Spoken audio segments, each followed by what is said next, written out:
Israel Hamas युद्ध के 70वें दिन भी गाजा में हालात सामान्य नहीं है, जहां इजरायली सेना लगातार गाजा में हमास के ठिकानों को निशाना बना रही है। इस बीच इजराइल डिफेंस फोर्स ने गाजा के अलावा लेबनान पर भी हवाई हमले तेज कर दिए हैं। वहीं इजराइल डिफेंस फोर्स ने बताया है कि लेबनान में आतंकी संगठन हिजबुल्लाह के ठिकानों पर कार्रवाई की गई है, जिसमें उनकी चौकियों को तबाह कर दिया गया है।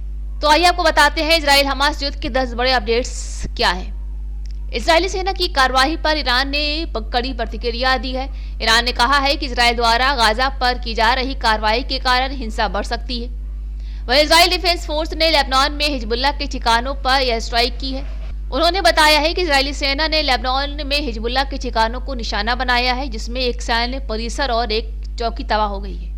इजराइल हमास युद्ध को लेकर अमेरिका ने चेतावनी दी है कि वो किसी भी तनाव की स्थिति में कार्रवाई करने में संकोच नहीं करेगा। जब विदेश मंत्री एंटनी ब्लिंकन ने कहा है कि किसी को भी इस समय का फायदा नहीं उठाना चाहिए।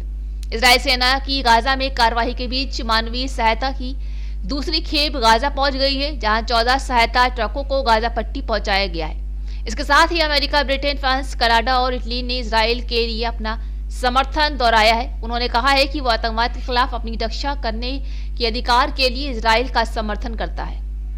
इजराइल सेना के हवाई हमले में हमास के वरिष्ठ कमांडर मोहम्मद कटशम की मौत हो गई है। बता दें कि उसने ही इजराइल के खिलाफ हुए हमले के महत्वपूर्ण भूमिका भी निभाई थी।